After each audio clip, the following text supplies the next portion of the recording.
Titan एक ऐसा ग्रह जहां जिंदगी मौजूद थी, लेकिन टाइटन पर हर किसी के पास अनोखी और अद्भुत शक्तियां मौजूद थी और जिस किसी के पास शक्तियां नहीं होती थी तो हर कोई उस इंसान का मजाक उड़ाता रहता था और ताकतवर लोग कमजोर इंसानों को अपने मनोरंजन के लिए इस्तेमाल करते हैं। ऐसा ही एक लड़का जिसका नाम एकलव्य था, वो लड़का इतना सीधा और सच्चा था कि हर कोई एकलव्य का उस लड़के को अपने फायदे के लिए इस्तेमाल करते थे और सभी लोग अपना अपना काम एकलव्य से करवाएं उसका मजाक उड़ाकर उसे भगा दिया करती थी। एक दिन एकलव्य अपने साथ कुछ सामान को ले जा रहा था। सभी 4 से 5 लड़के एकलव्य के सामने आकर खड़े हो गए। तभी सुनहरे कपड़े पहने हुए लड़के ने एकलव्य को रोकते हुए एकलव्य से कहा, सुन बे कचरे, मेरे पैर की जूती बड़ी गंदी हो गई है, तू अपने कपड़ों से तेरी जूती को साफ कर दे। जब सुनहरे कपड़े पहने हुए लड़के की बात वहां पर खड़े हुए सभी लड़कों ने सुनी, सभी लोग एकलव्य को देखकर हंसने लगे। तभी एक और लड़का कहने लगा, सुन बे मोटे भाई, तुषार की जूती को साफ करके तुझे मेरे साथ मेरे सामान को उठाकर मेरे घर पर ले जाना होगा। जब एकलव्य ने अपने सामने खड़े हुए लोगों की बात सुनी तो एकलव्य ने डरते हुए अपने सामने खड़े हुए लड़कों से कहा, देखो मुझे जाने दो, मुझे घर जल्दी जाना है, मुझे घर पर बहुत जरूरी काम है। जब तुषार ने एकलव्य की बात सुनी तो तुषार ने एकलव्य से कहा, तुझे कोई भी जरूरी काम बना रहे, पहले मेरी जूती को साफ कर और फिर उसके बाद सारा सामान उठाकर घर तक छोड़कर आ। जब एकलव्य ने तुषार की बात सुनी तो एकलव्य के चेहरे पर गुस्सा दिखाई देने लगा और एकलव्य ने गुस्से में आकर तुषार से चिल्लाकर कहा, मैं कोई तेरा नौकर नहीं हूँ जो तेरा हर काम करूँ, मुझे शांति से जाने दे। इतना कहकर एकलव्य आगे बढ़ने लगा। जब तुषार ने एकलव्य को जाते हुए देखा तो तुषार के चेहरे पर गुस्सा दिखाई देने लगा और तुषार ने चिल्लाकर एकलव्य से कहा, तुझे पता है कि तू किसको बना रहा है? तेरी इतनी हिम्मत कि तू मुझे मना करे? तूने दानगराय काबिले के सरदार के लड़के को मना किया है। जब एकलव्य ने तुषार की बात सुनी तो एकलव्य ने तुषार से कहा, तू कोई भी हो पर मैं तेरा नौकर नहीं हूँ कि तेरा हर काम करूँ, मुझे जाने दे। अगर तूने मुझे जाने नहीं दिया तो मैं तेरी शिकायत तेरे पिता देवेंद्र से कर दूंगा। जब तुषार ने एकलव्य की बात सुनी तो तुषार के चेहरे पर गुस्सा दिखाई देने लगा और तुषार ने चिल्लाकर कहा, तेरी इतनी हिम्मत कि तू मेरे पिता तक मेरी शिकायत को लेकर जाए। इतना कहकर तुषार ने अपने साथियों से कहा, दोस्तों तुम लोग खड़े खड़े क्या देख रहे हो? लगता है इस कचरे की इतनी हिम्मत बढ़ गई है कि अब ये हमसे जवान लड़ने लगे। इतना कहकर तुषार ने एकलव्य से कहा, तुझे पता है कि तेरी माँ हमारे यहाँ नौकरानी का काम करती है और तू मुझसे जवान लड़ने की हिम्मत करता है? दोस्तों मारो ऐसे। जब तुषार के साथियों ने तुषार की बात सुनी तो तुषार के सभी साथी एकलव्य को घेरने लगे और सभी लोगों ने एक साथ एकलव्य के ऊपर हमला कर दिया। जो एकलव्य के हाथ में सामान था वो पूरा का पूरा सामान जमीन पर गिर पड़ा। जैसे ही सामान जमीन पर गिरा तो सभी लोगों ने देखा कि वो सामान कुछ और नहीं बल्कि दवाइयां थी। जब तुषार ने दवाइयों को देखा तो तुषार ने अपने पैरों से दवाइयों को कुचल दिया। जब एकलव्य ने दवाइयों को कुचलते हुए देखा तो एकलव्य ने चिल्लाते हुए तुषार से कहा, तुषार ये तूने अच्छा नहीं किया, तूने मेरी माँ की दवाइयों को अपने पैरों के नीचे कुचल दिया है, तेरी इतनी हिम्मत? इतना कहकर एकलव्य ने एक जोरदार तमाचा तुषार के गाल पर मार दिया। जैसा ही एकलव्य का तमाचा तुषार के गाल पर लगा तो पूरे बाजार में एकलव्य के तमाचे की आवाज सुनाई देने लगी। जब सभी लोगों ने तमाचे की आवाज को सुना तो सभी लोगों ने तुषार के ऊपर हंसने लगे। जब तुषार ने सभी लोगों को अपने ऊपर हंसते हुए देखा तो तुषार ने चिल्लाते हुए कहा, एकलव्य कचरे, तेरी इतनी हिम्मत कि तू मेरे ऊपर हाथ उठाए की जरूरी करे? दोस्तों मारो इसे और इतना मारो कि ये कचरा अपनी जगह से उठ नहीं पाया। जब तुषार के साथियों ने तुषार की बात सुनी तो तुषार के साथी एकलव्य के ऊपर भूखे भेड़िया की तरह टूट पड़े और सभी लोग एकलव्य को बहुत बुरी तरह से मरने लगे। सभी लोग एकलव्य को लातों घुसों से मार रहे थे। ऐसा लग रहा था कि एकलव्य एक पंचिंग बैग हो जो हर कोई एकलव्य के ऊपर लातों घुसों की बरसात कर रहा हो। सभी लोग एकलव्य को इतना मारते रहे कि एकलव्य ने खून की उल्टियां कर दी और एकलव्य जमीन पर बेहोश हो गया। जब सभी लोगों ने एकलव्य को बेहोश होते हुए देखा तो सभी लोग अपनी जगह पर रुक गए। वही तुषार ने एकलव्य को बेहोश होते हुए देखा तो तुषार ने अपने साथियों से कहा, अब रहने दो, इस कचरे को यहीं पड़ा रहने दो। इतना कहकर तुषार ने अपने साथियों से कहा, चलो दोस्तों अब हम चलते हैं। थोड़ी ही देर में सभी लोग चले गए। एकलव्य करीब 1 घंटे तक जमीन पर पड़ा रहा लेकिन कोई भी एकलव्य की मदद करने के लिए नहीं आया और जो भी देखा एकलव्य को देखकर एकलव्य के ऊपर हंसते हुए वहां से निकल जाता है। करीब 1 घंटे बाद एकलव्य को होश आया तो एकलव्य घबराते हुए जल्दी से अपनी जगह पर खड़ा हुआ और दवाइयों को देखने लगा। जब एकलव्य ने दवाइयां को देखा तो दवाइयां पूरी तरह से खराब हो चुकी थी। तभी एकलव्य ने परेशान होते हुए कहा, मुझे जल्दी से जल्दी घर पहुंचाना होगा, मेरी माँ बहुत बीमार थी और इन दवाइयों को मेरी माँ तक ले जाना बहुत जरूरी था। इतना कहकर एकलव्य ने आगे कहा, मुझे अपने मन के लिए दवा और ले जानी होगी पर मेरे पास अब पैसे नहीं है दवा खरीदने के लिए। जब एकलव्य ने अपने आप से कहा, मेरे पास दवा खरीद के लिए पैसे तो नहीं है, इतना कहकर एकलव्य के चेहरे पर परेशानी दिखाई देने लगी। तभी एकलव्य ने अपनी परेशानी को दूर किया और अपने आप से कहा, जो भी होगा देखा जाएगा, मुझे हकीम के पास जाकर अपनी माँ के लिए दवा लेनी ही होगी, फिर दवा लेने के लिए मुझे हकीम का नौकर ही क्यों ना बनना पड़े। इतना कहकर एकलव्य बिना देर किए हुए दवा लेने के लिए हकीम के पास चला गया। थोड़ी ही देर में एकलव्य एक आलीशान मकान के पास पहुंच गया और एकलव्य मकान के दरवाजे को खटखटने लगा। थोड़ी ही देर में मकान का दरवाजा खुल गया। तभी एकलव्य के सामने एक सफेद कपड़े पहने हुए एक बुजुर्ग इंसान आकर खड़ा हो गया। तभी उस बुजुर्ग इंसान ने एकलव्य से कहा, अरे एकलव्य कचरा, तू दोबारा आ गया? तू थोड़ी देर पहले ही तो मुझसे दवा लेकर गया है, अब तुझे कौन सी दवा चाहिए? जब एकलव्य ने बुजुर्ग इंसान की बात सुनी तो एकलव्य ने बुजुर्ग इंसान से कहा, हकीम जावेद, क्या आप मुझे और दवा दे सकते हैं? आपने मुझे जो दवा दी थी वो तुषार और तुषार के साथियों ने मिलकर दवा को खराब कर दिया और मुझे भी बहुत मारा। जब हकीम ने एकलव्य की बात सुनी तो हकीम जावेद एकलव्य की हालत को देखने लगा। जब हकीम ने एकलव्य की हालत को देखा तो हकीम ने एकलव्य से कहा, एकलव्य, तुम ये कमिला छोड़कर भाग्य क्यों नहीं जाते? जब तुम्हें पता है कि हर कोई तुम्हें सताता रहता है और तुम्हारा मजाक उड़ाता रहता है, तो भी तुम इस काबिले में क्यों रहते हो? जब एकलव्य ने हकीम जावेद की बात सुनी तो एकलव्य ने हकीम जावेद से कहा, हकीम जावेद जी, आपको पता है कि मेरे पिता ने इस काबिल के लिए क्या कुछ नहीं किया है, लेकिन एक दिन ना जाने मेरे पिता को क्या हुआ कि मेरे पिता अचानक से कहीं गायब हो गए और सभी कबीले वाले मेरे पिता को एक धोखेबाज कहने लगे। लेकिन मुझे पता है कि मेरे पिता ने कोई भी धोखा नहीं दिया है, मैं अपने पिता की बेगुनाही साबित करके ही रहूंगा, इसलिए मैं इस काबिले में रुका हुआ हूं। जब हकीम जावेद ने एकलव्य की बात सुनी तो हकीम जावेद ने एकलव्य से कहा, एकलव्य, जैसा तुम्हें ठीक लगे मैं तुम्हें दवा दे देता हूँ, लेकिन इस दवा का एक सोने का सिक्का होगा। जब एकलव्य ने जावेद की बात सुनी तो एकलव्य ने जावेद से कहा, हकीम जावेद जी, अभी मेरे पास पैसे नहीं है, अगर आप मुझे दवा दे देते हैं तो मैं बहुत जल्दी आपके पैसे लौटा दूंगा। जब जावेद ने एकलव्य की बात सुनी तो जावेद ने एकलव्य से कहा, पर जावेद ने जब इतना कहा ही था तभी एकलव्य अपने घुटनों पर बैठकर हाकिम के सामने हाथ जोड़ने लगा और जावेद से कहने लगा, हकीम जावेद जी, मेरी माँ की तबीयत बहुत खराब है, अगर मेरी माँ को दवा नहीं दी गई तो मेरी माँ मारी जाएंगी। इतना कहकर एकलव्य ने रोते हुए हकीम जावेद से कहा, हकीम जावेद जी, आप मुझे दवा दे दीजिए, बदले मैं आपका नौकर भी बनकर रहूंगा। जब जावेद ने एकलव्य को रोते हुए देखा तो जावेद ने एकलव्य से कहा, ठीक है एकलव्य, तुम मुझे पैसे दे देना। इतना कहकर हकीम जावेद अपने घर के अंदर चला गया और थोड़ी देर बाद अपने साथ एक हरे रंग की बोतल को लेकर आया और हरे रंग की बोतल को एकलव्य की तरफ बढ़ा दिया और एकलव्य से कहा, एकलव्य, ये लो तुम्हारी दवा। जब एकलव्य ने हकीम जावेद के हाथ में हरे रंग की बोतल को देखा तो एकलव्य के चेहरे पर मुस्कुराहट दिखाई देने लगी। तभी एकलव्य ने अपने आंसुओं को पोंछा और मुस्कुराते हुए हकीम जावेद से हरे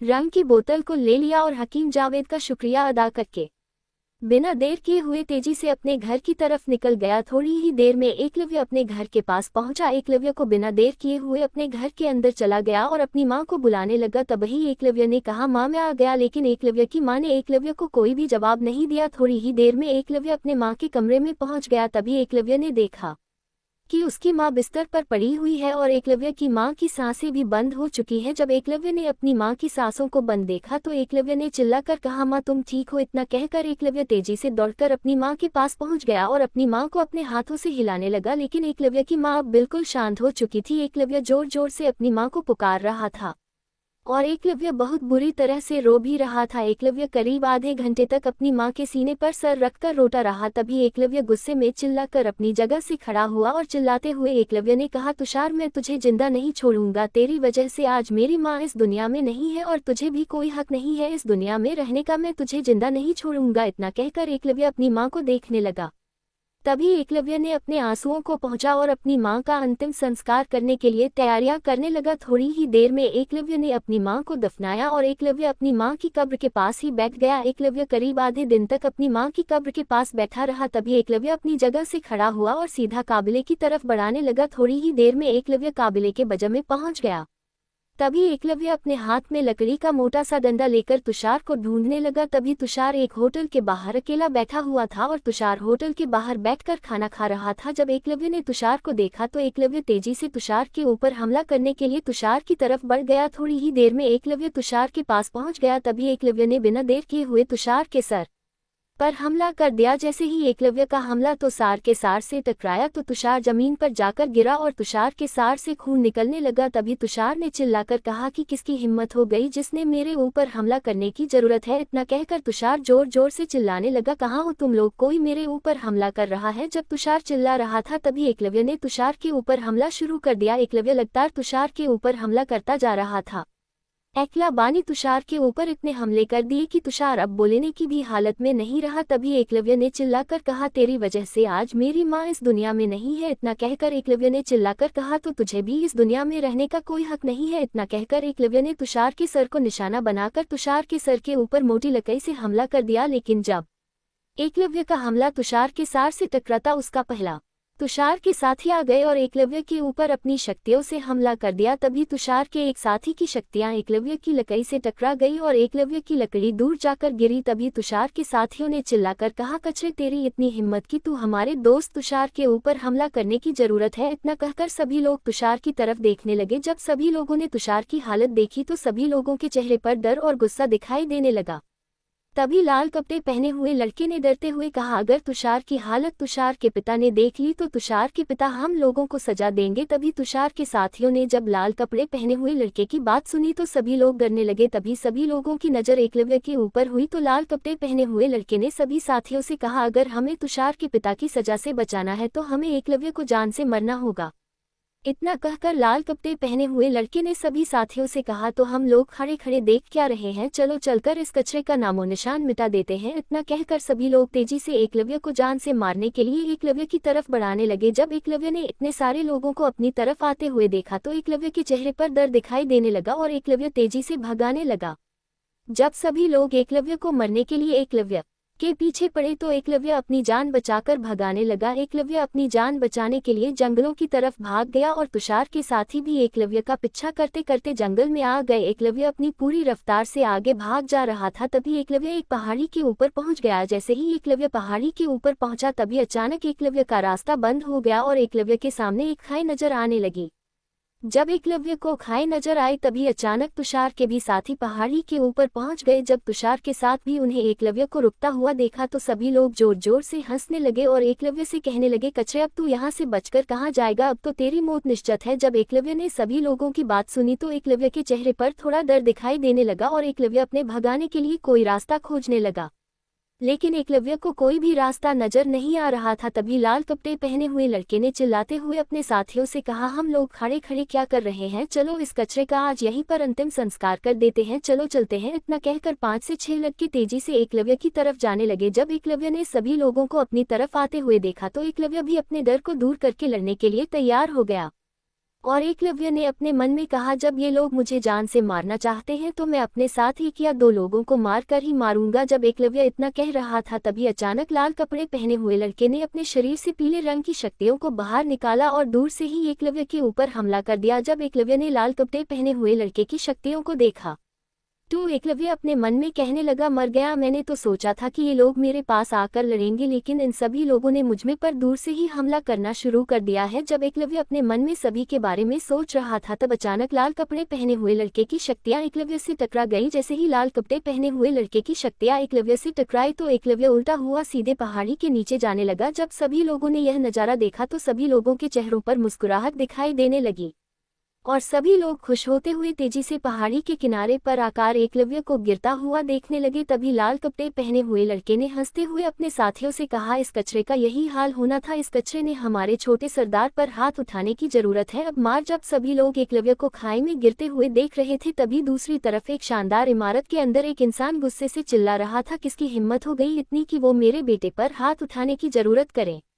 जब उस इंसान ने चिल्लाते हुए अपने सामने खड़े हुए इंसान से कहा तो दूसरे इंसान ने सरदार देवेंद्र से कहा, सरदार उस कचरे एकलव्य ने हमारे छोटे सरदार पर हाथ उठाया है और इतनी बुरी तरह से घायल कर दिया है। जब देवेंद्र ने अपने सामने खड़े हुए इंसान की बात सुनी तो देवेंद्र ने चिल्लाकर कहा, जब एकलव्य मेरे बेटे के ऊपर हमला कर रहा था तो तुम लोग क्या देख रहे थे, जब देवेंद्र की बात सामने खड़े हुए इंसान ने सुनी तो सामने खड़े हुए इंसान ने कहा, नहीं सरदार, एकलव्य धोखे से आकर छोटे सरदार के ऊपर हमला कर दिया। जब हमने छोटे सरकार की आवाज सुनी तो हम तेजी से छोटे सरकार के पास पहुंचे। तभी एकलव्य हमारे सामने खड़ा हुआ था। हमारे कुछ लोग एकलव्य को मरने के लिए एकलव्य के पीछे गए हैं। जब देवेंद्र के सामने खड़ा हुआ इंसान देवेंद्र एकलव्य के बारे में कह रहा था तो वहीं दूसरी तरफ एकलव्य पहाड़ी से नीचे गिरकर एक चट्टान की पताली सी परत के ऊपर जाकर गिरा। जब एकलव्य चट्टान की पाताली परत के ऊपर जाकर गिरा तो एकलव्य परत को तोड़ते हुए सीधा तालाब में जाकर गिरा। जब एकलव्य परत से टकराया तो एकलव्य बेहोश हो गया और एकलव्य तालाब की गहराइयों के अंदर जाता है। जब एकलव्य तालाब की गहराइयों में गुस्सा जा रहा था वहीं दूसरी तरफ पहाड़ी के ऊपर खड़े हुए सभी लोग एक दूसरे से कहने लगे,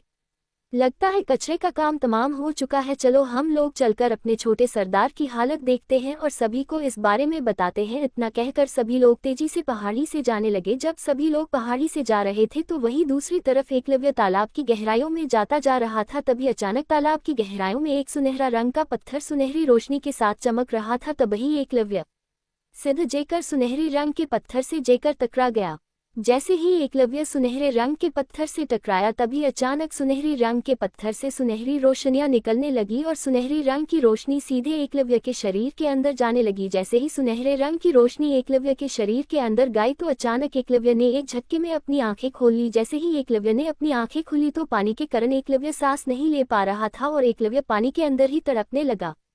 जब एकलव्य पानी के अंदर तड़प रहा था तभी सुनहरे रंग का पत्थर सीधा एकलव्य के अंदर घुस गया। जैसे ही एकलव्य के अंदर सुनहरी रंग का पत्थर घुसा तभी अचानक सुनहरे रंग का पत्थर एकलव्य के शरीर के अंदर धमाका के साथ फूट गया और सुनहरे रंग के पत्थर की शक्तियां एकलव्य के शरीर के अंदर फैलने लगी। जैसे ही सुनहरे रंग की शक्तियां एकलव्य के शरीर के अंदर फैली तो एकलव्य दर्द के मारे तड़पने लगा और तालाब का पानी एकलव्य के मुंह के अंदर जाने लगा। तभी एकलव्य की पानी के कारण आंखें बंद हो गई और एकलव्य का शरीर भी शांत हो गया। लेकिन सुनहरे रंग की शक्तियां अब भी एकलव्य के शरीर के अंदर फैलती जा रही थी। सुनहरी रंग की शक्तियों को असफल हुए एकलव्य के शरीर के बाहर से भी देखा जा सकता है। सुनहरी रंग की शक्तियां ऐसी लग रही थी कि एकलव्य के शरीर के ऊपर कोई सुनहरे रंग का सांप रेंग रहा हो।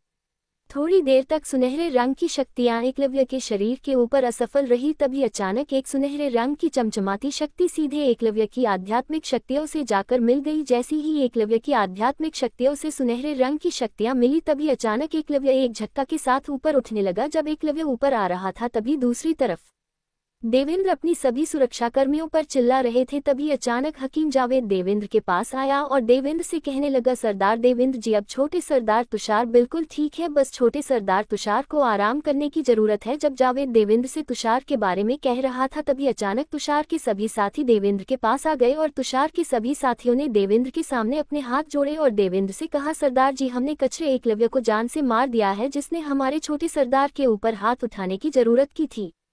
जब देवेंद्र ने लाल कपड़े पहने हुए लड़के की बात सुनी तो देवेंद्र के चेहरे पर मुस्कुराहट दिखाई देने लगी और देवेंद्र ने खुश होते हुए लाल कपड़े पहने हुए लड़के से कहा, शैलेश, तुमने मुझे ये खबर सुनाकर खुश कर दिया है। इतना कहकर देवेंद्र ने अपनी जादुई अंगूठी से एक सफेद रंग की पोटली को बाहर निकाला और शैलेश की तरफ सफेद रंग की पोटली को उछाल दिया। जब शैलेश ने सफेद रंग की पोटली को देखा तो शैलेश के चेहरे पर मुस्कुराहट दिखाई देने लगी।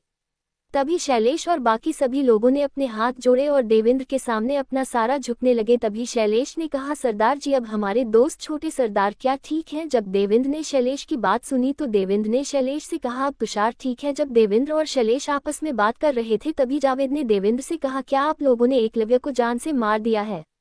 पर आप लोगों ने ऐसा क्यों किया है? जब देवेंद्र ने जावेद की बात सुनी तो देवेंद्र ने जावेद से कहा, हकीम जावेद जी, आपको दिख नहीं रहा है तुषार की हालत क्या हो गई है? तुषार की हालत का जिम्मेदार कचरा एकलव्य ही है। जब जावेद ने देवेंद्र की बात सुनी तो जावेद ने देवेंद्र से कहा, आपको पता है कि आपके तुषार ने क्या किया है? जब देवेंद्र ने हाकिम जावेद की बात सुनी तो देवेंद्र ने हाकिम जावेद से कहा, हकीम जावेद जी, आप क्या चाहते हो? साफ साफ कहिए। जब जावेद ने देवेंद्र की बात सुनी तो जावेद ने देवेंद्र से कहा, सरदार देवेंद्र जी, आपके तुषार ने एकलव्य की मन की दवाइयां को नष्ट कर दिया था और आपको पता है कि एकलव्य अपने मन के लिए कौन सी दवा लेकर जा रहा था और एकलव्य की मां की हालत क्या थी? इतना कहकर जावेद ने आगे कहा, एकलव्य के मन की बहुत बुरी तबीयत खराब थी और एकलव्य की मां कभी भी मौत के घाट उतार सकती थी।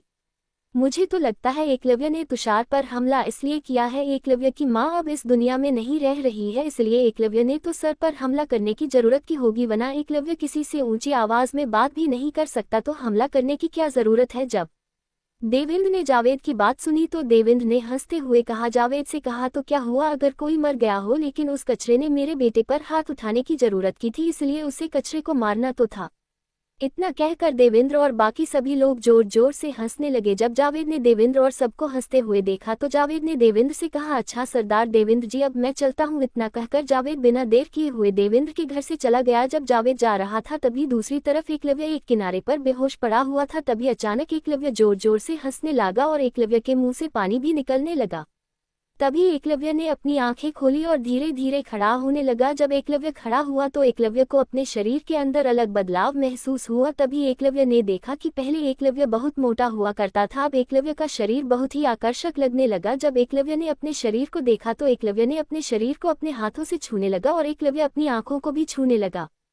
तभी एकलव्य ने अपने आप से कहा, कहीं मैं मर तो नहीं गया हूँ, ये किसका शरीर है और मैं किसके शरीर में चुका हूँ। इतना कहकर एकलव्य अपने चेहरे को पानी में देखने लगा। तभी एकलव्य ने कहा, ये चेहरा तो मेरा ही लग रहा है, पर मेरा चेहरा पहले से अलग अलग हो रहा है, कहीं मैं सपना तो नहीं देख रहा हूँ। इतना कहकर एकलव्य ने आपको एक थप्पड़ मार दिया तो एकलव्य को बहुत दर्द हुआ और एकलव्य ने कहा, मैं कोई सपना नहीं देख रहा हूँ।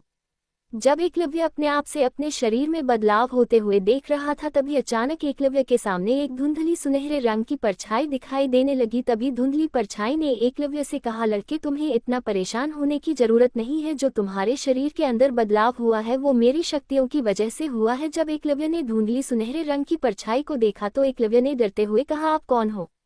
जैसे ही एकलव्य ने सुनहरे रंग की धुंधली परछाई से कहा, आप कौन हो, क्या आपने मुझे बचाया है। जब सुनहरे रंग की परछाई ने एकलव्य की बात सुनी तो सुनहरे रंग की परछाई ने एकलव्य से कहा, लड़के मैं तुम्हें धन्यवाद करता हूँ कि तुमने मुझे आज़ाद करवा दिया है। क्या है, मैं इस तालाब के अंदर करीब 200 सालों से फंसा हुआ था और आज तुम मुझे आज़ाद करके मुझ पर बहुत बड़ा एहसान किया है, इसलिए मैंने तुम्हारे एहसान को झुकाने के लिए अपनी शक्तियों को तुम्हें दे दिया है। वैसे भी अब मेरी शक्तियां मेरे लिए कुछ काम नहीं कर रही हैं, क्योंकि मैं मरने के बाद अब इन शक्तियों का कोई भी उपयोग नहीं कर पाता और वैसे भी मैं अब कैद होकर बहुत थक चुका हूं, इसलिए अब मैं पूरी तरह से आज़ाद होना चाहता हूं। अब मैं इस दुनिया को छोड़कर नया जन्म लेकर वापस आना चाहता हूं। जब एकलव्य ने सुनहरी परछाई की बात सुनी तो एकलव्य ने सुनहरी परछाई से कहा, बुजुर्ग क्या आप 200 सालों से इस तालाब के अंदर कैद थे। इतना कहकर एकलव्य ने आगे कहा, बुजुर्ग आपको किसने तालाब के अंदर कैद किया था। इतना कहकर एकलव्य ने आगे कहा, बुजुर्ग क्या आप अपना बदला लेना नहीं चाहते हो जिसमें आपको यहाँ पर कैद किया गया था। जब सुनहरी परछाई ने एकलव्य की बात सुनी तो सुनहरी परछाई ने एकलव्य से कहा, लड़के अब मैं ऐसी स्थिति में नहीं हूँ कि मैं किसी से बदला ले सकूँ और मैं अब अपने लेवल पर भी नहीं बन सकता।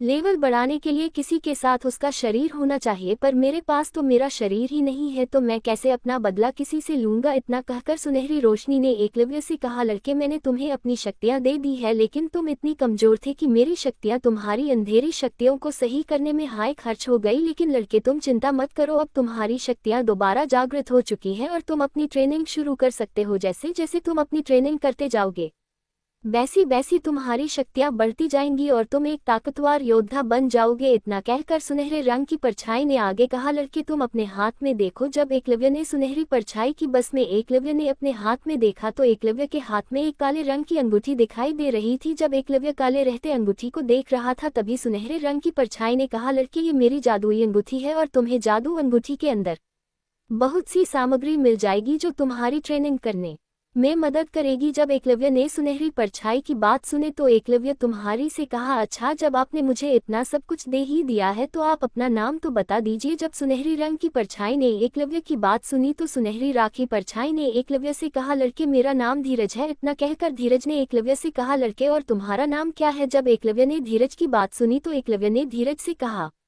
धीरज जी मेरा नाम एकलव्य है। जब धीरज ने एकलव्य की बात सुनी तो धीरज ने एक जमीन से कहा, एकलव्य क्या तुम मेरा एक छोटा सा काम करोगे। जब एकलव्य ने धीरज की बात सुनी तो एकलव्य है धीरज से कहा, हाँ धीरज जी कहिए मैं आपकी क्या मदद कर सकता हूँ। जब एक में धीरज से इतना कहा तो धीरज ने निकला उसे कहा, एकलव्य क्या तुम मेरी और मेरे परिवार की मौत का बदला ले सकते हो अगर तुम ताकतवर बन जाओगे तो।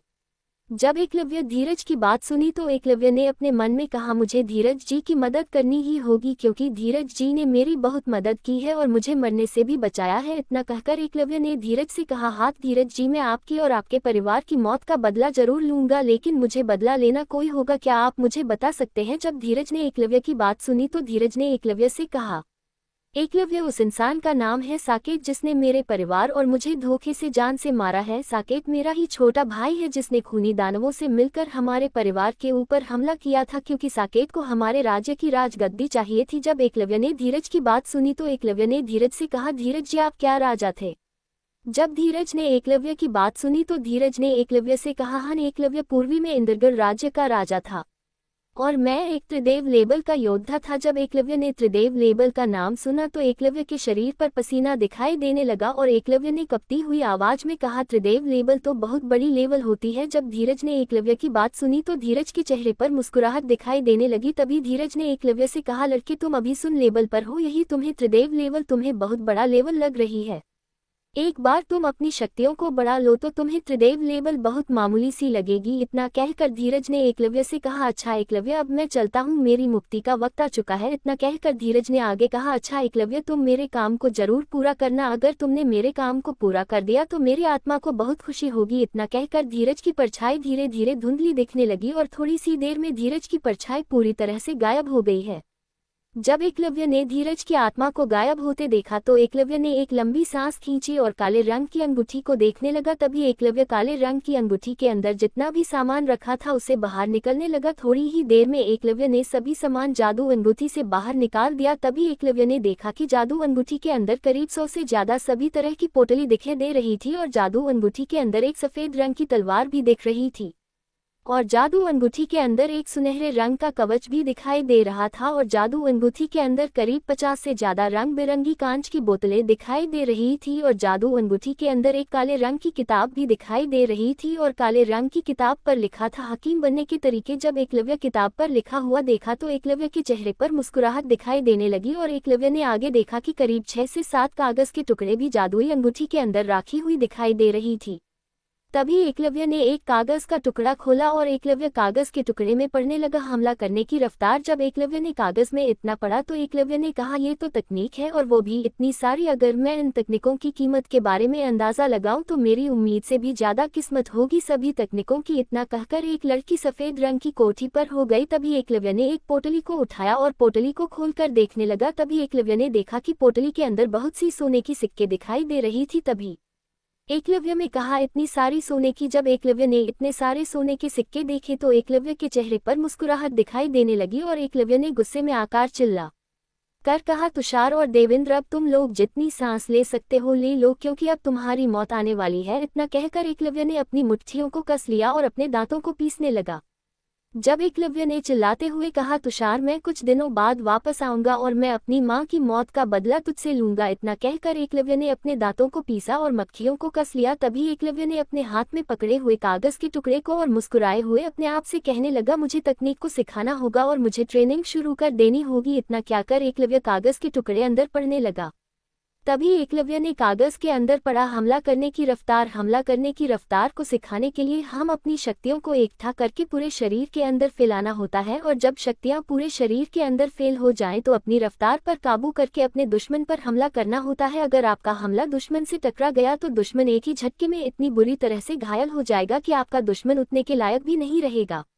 जब एकलव्य कागज के टुकड़े के अंदर इतना पढ़ ही रहा था तभी अचानक कागज के टुकड़े के अंदर से एक सफेद रंग की रोशनी बहन निकली और सीधे एकलव्य के सर के अंदर घुस गई। जैसे ही सफेद रंग की रोशनी एकलव्य के सर के अंदर घुसी तो एकलव्य को एक जोरदार झटका लगा और एकलव्य एक अलग ही दुनिया में पहुंच गया। जब एकलव्य ने अपने सामने का नजारा देखा तो एकलव्य अपने आप से कहने लगा, ये मैं कहाँ गया हूँ। जब एकलव्य अपने आप से इतना कह रहा था तभी अचानक एकलव्य के सामने एक सफेद रंग की परछाई दिखाई देने लगी। जब एकलव्य सफेद रंग की परछाई को देख रहा था तो सफेद रंग की परछाई ने वही तकनीक को इस्तेमाल करना शुरू कर दिया जो तकनीक कागज के टुकड़े के अंदर लिखी हुई थी। जब एकलव्य ने परछाई को इस्तेमाल करते हुए देखा तो एकलव्य परछाई को ध्यान से देखने लगा और एकलव्य परछाई के साथ साथ वही तकनीक करने की कोशिश करने लगा जो परछाई कर रही थी। करीब एकलव्य को तकनीक को सीखते सीखते करीब 6 से 7 दिन बीत गए। जब 6 से 7 दिन तक एकलव्य को थोड़ा बहुत सीख गया था। जब एकलव्य थोड़ा बहुत तकनीक को सीख गया तभी अचानक एकलव्य अपनी दुनिया में वापस आ गया। तभी एकलव्य ने अपनी आंखें खोली और अपने सामने का नजारा देखने लगा। तभी एक अलग ने देखा कि तो अभी तालाब के किनारे पर बैठा हुआ है और उसके शरीर में बहुत दर्द हो रहा है। तभी एकलव्य ने एक लाल रंग की कांच की बोतल को बाहर निकाला और बिना देर किए हुए लाल रंग की बोतल का ढक्कन खोला और एकलव्य ने एक झटके में लाल रंग की बोतल के अंदर राखी हुई गोलियों को खा लिया। जैसे ही एकलव्य ने लाल रंग की बोतल में राखी हुई गोलियों को खाया तो थोड़ी देर तक एकलव्य को कुछ नहीं हुआ। तभी थोड़ी देर बाद एकलव्य के शरीर के अंदर बहुत दर्द होना शुरू हो गया। जब एकलव्य के शरीर के अंदर दर्द शुरू हुआ तो एकलव्य के शरीर की नसें बाहर निकलने लगी और एकलव्य दर्द के मारे काढ़ने लगा। तभी एकलव्य ने अपने आप से कहा, इतना भयंकर दर्द, अगर मेरे शरीर में ऐसा ही दर्द होता है तो मेरी मौत निश्चित है। मुझे दर्द को काबू करना होगा। अगर मैंने दर्द को काबू नहीं किया तो मैं थोड़ी ही देर में मारा जाऊंगा। इतना कहकर एकलव्य ध्यान की मुद्रा में बैठ गया और अपने दांतों को पिसकर अपने दर्द को काबू में लाने की कोशिश करे। लेकिन एकलव्य के शरीर का दर्द तो बढ़ता ही जा रहा था। जैसे जैसे एकलव्य के शरीर का दर्द बढ़ रहा था वैसे वैसे एकलव्य की सांसें तेज होने लगी और एकलव्य की आंखों के सामने अंधेरा जाने लगा और एकलव्य बेहोश होने ही वाला था कि अचानक सुनहरे रंग की रोशनी एकलव्य के शरीर से निकली और एकलव्य के सर के अंतर्गत घुस गई। जब एकलव्य के सर के अंदर सुनहरी रोशनी घुसी तभी अचानक एकलव्य की आंखें एक झटके में खुल गई और एकलव्य अपने आप से कहने लगा, अरे मैं ये क्या कर रहा था? अगर मेरी आंखें बंद हो जाती हैं तो मेरी आंखें हमेशा हमेशा के लिए बंद हो जाती हैं। मुझे अपनी आंखों को खुला रखना होगा। कहकर एकलव्य दोबारा अपने दर्द को काबू करना शुरू कर दिया। करीब 2 दिन तक एकलव्य दर्द को काबू करता रहा। तभी अचानक एकलव्य के शरीर से नीले रंग की रोशनी बहन निकलने लगी और एकलव्य के शरीर पर नीला कवच दिखाई देने लगा। जब एकलव्य ने अपने शरीर पर नीला कवच देखा तो एकलव्य के चेहरे पर मुस्कुराहट दिखाई देने लगी और एकलव्य ने अपने आप से कहा, 5 सितारों वाला पीले मंडल का योद्धा बन चुका हूं। जब ध्रुव ने अपने लेवल को इतना बढ़ते हुए देखा तो ध्रुव के चेहरे पर मुस्कुराहट दिखाई देने लगी। तभी एकलव्य अपनी जगह से खड़ा हुआ और अपने आप से कहने लगा, जरा मैं भी तो हमला करने की रफ्तार तकनीक को इस्तेमाल करके देखना चाहता हूँ। हमला करने की रफ्तार तकनीक कितनी ताकतवर है। इतना कहकर एकलव्य अपने शरीर से शक्तियों को बाहर निकालने लगा और शक्तियों को अपने शरीर के चारों तरफ फैलाने लगा। तभी एकलव्य ने अपने नीले रंग की शक्तियों को अपने पैरों के अंदर भरा और अपनी आंखें बंद करके अपनी शक्तियों को अपने मुट्ठियों के अंदर भी भरने लगा। थोड़ी देर तक एकलव्य अपनी आंखें बंद कर ही रहा। तभी अचानक एकलव्य ने अपनी आंखें खोली और एक पेड़ को निशाना बनाते हुए पेड़ के ऊपर अपनी पूरी रफ्तार से हमला कर दिया। एकलव्य पलक झपकते ही पेड़ के पास पहुंच गया। कहीं एकलव्य ने अपना मुक्का पेड़ के ऊपर दे मारा। जैसा ही एकलव्य का मक्का पेड़ से टकराया तो पेड़ एक झटके में 2 टुकड़ों में बंट गया। जब एकलव्य ने अपनी रफ्तार को देखा तो एकलव्य के चेहरे पर हैरानी दिखाई देने लगी और एकलव्य ने अपने आप से कहा, क्या मैं इतना ताकतवर हो चुका हूँ कि मेरे एक ही हमले में इतना विशाल पेड़ 2 टुकड़ों में बिखर जाए? जब एकलव्य अपनी शक्तियों के बारे में सोच रहा था तब अचानक एकलव्य को बहुत भयानक आवाज सुनाई देने लगी। जब एकलव्य ने इतनी भयावह आवाज को सुना एकलव्य पहले तो हल्का सा डर गया। तभी एकलव्य ने अपने आप से कहा, ऐसा लगता है कि कोई जानवर पागल हो चुका है और इतना जोर जोर से चिल्ला रहा है। जब एकलव्य अपने आप से जानवर के बारे में कह रहा था तब अचानक एकलव्य को और जानवरों की आवाज सुनाई देने लगी। जब एकलव्य ने और पत्रकारों की आवाज सुनी तो एकलव्य ने कहा, लगता है मामला कुछ और है, मुझे जाकर देखना चाहिए कि उसी जगह पर क्या हो रहा है। इतना कहकर एकलव्य बिना देर किए हुए तालाब के किनारे से जंगल की तरफ बढ़ गया। थोड़ी ही देर में एकलव्य एक ऊंचे पेड़ के ऊपर चढ़कर अपने सामने का नजारा देखने लगा। जब एकलव्य पेड़ के ऊपर चढ़कर अपने सामने का नजारा देख रहा था तभी एकलव्य ने देखा कि उसके सामने बहुत धूल उड़ रही थी और चिल्लाने की आवाज भी आ रही थी। तभी एकलव्य पेड़ों के ऊपर से होते हुए आगे की तरफ बढ़ने लगा। थोड़ी ही देर में एकलव्य ने जगह पर पहुंच गया जहां पर धूल और चिल्लाने की आवाज आ रही थी। तभी एकलव्य ने देखा कि करीब 10 से ज्यादा तिलिस्मी भेड़िए करीब 7 से 8 लोगों को घिरे हुए थे और एकलव्य ने देखा कि एक इंसान बहुत बुरी तरह से घायल उन सभी के पास पड़ा हुआ था। तभी एक छोटी सी लड़की ने चिल्लाकर कहा, दोस्तों हमें आर्यन की जान बचा ली होगी। अगर आर्यन मारा गया तो हमारा कबीला बहुत कमजोर पड़ जाएगा और दूसरे काबिले वाले हमारे काबिले के ऊपर हमला कर देंगे। लगता है लहर काबिले के लोगों ने इन वीडियो को हमारे ऊपर हमला करने के लिए भेजा है। सभी जानवर, ऐसा लगता है कि इन जानवरों को किसी ने अपने काबू में किया है। जब छोटी सी लड़की अपने साथियों से आर्यन की जान बचाने के लिए कह रही थी अचानक एक भेड़िए ने उस लड़की के ऊपर हमला कर दिया। जब लड़की ने भेड़िए को अपनी तरफ आते हुए देखा तो लड़की डर के मारे अपनी जगह पर ही बैठ गई। तभी भेड़िए ने अपने पंजों से लड़की के ऊपर हमला कर दिया लेकिन भेड़िए का हमला लड़की से टकरा पता उससे पहले लड़की के एक साथी ने अपनी तलवार से भेड़िए के ऊपर हमला कर दिया और भेड़िए को दूर फेंक दिया। जब भेड़ियों ने अपने साथी को दूर गिरे देखा तो सभी भेड़िए गुस्से से चिल्लाने लगे और अपने लाल खून जैसी आंखों से सभी को लालच भारी निगाहों से देखने लगे। तभी सभी भेड़ियों ने सभी लोगों के ऊपर एक साथ हमला कर दिया। जब सभी भेड़ियों ने सभी के ऊपर हमला किया तो सभी लोग एक दूसरे से कहने लगे, दोस्तों हम सभी को देखकर सामना करना होगा। जब एक इंसान की बात दूसरे इंसान ने सुनी तो दूसरे इंसान ने पहले इंसान से कहा, असलम हम सभी भेड़ियों का सामना नहीं कर पाएंगे, सभी भेड़िया हमसे बहुत ताकतवर हैं। जब सभी लोग भेड़ियों से डर रहे तभी अचानक सभी भेड़िए सभी लोगों के करीब आ गए और सभी लोगों के ऊपर हमला करने लगे। तभी एक भेड़िए ने अपने पंजे से एक इंसान के चेहरे पर हमला कर दिया। जैसा ही भेड़िए का पंजा उस इंसान से टकराया तो उस इंसान के चेहरे पर घाव दिखाई देने लगे और वो इंसान दर्द के मारे तड़प कर नीचे गिर गया। जब सभी लोगों ने ये नज़ारा देखा तो सभी लोग चिल्लाकर कहने लगे, अब हमारा बचना नामुमकिन है, हम लोग आप बचकर वापस अपने काबिले नहीं जा पाएंगे। जब सभी लोग डर रहे थे तभी सफ़ेद रंग की तलवार आकर एक भेड़िए के शरीर के आर पार हो गई और वो भेड़िया एक ही पल में मारा गया। जब सभी भेड़ियों ने अपने साथी को मरते हुए देखा तो सभी भेड़िए सभी लोगों से दूर हट गए और उस तरफ देखने लगे जहां से सफेद तलवार में थी। वह दूसरी तरफ सभी इंसान भी उसकी तरफ देखने लगे जहां से सफेद तलवार आई थी। तभी एक इंसान ने तलवार को देखते हुए कहा, ये किसकी तलवार है और कौन आ गया है हमारी मदद करने के लिए। जब सभी लोग तलवार को देखते हुए आपस में बात कर रहे थे तभी अचानक एक और भेड़िए की आवाज सभी को सुनाई देने लगी और एक और भेड़िया जमीन पर मारा हुआ पड़ा दिखाई देने लगा। तभी एक एक करके करीब 3 से 4 भेड़िए और मर गए। जब सभी भेड़िए अपनी आंखों के सामने ये नज़ारा देख रहे थे तो सभी भेड़िए डरने लगे और डर कर पीछे हटने लगी। वहीं दूसरी तरफ सभी इंसान भी ये नज़ारा देखकर थोड़ा हैरान होने लगे। तभी एक इंसान ने असलम से कहा, दोस्त असलम हाँ भेड़िए मर कैसे रहे हैं, क्या आपको समझ आ रहा है। जब असलम ने अपने साथी की बात सुनी तो असलम ने अपने साथी से कहा, दोस्त मुझे भी पता नहीं है कि सभी भेड़िए मर कैसे रहे हैं।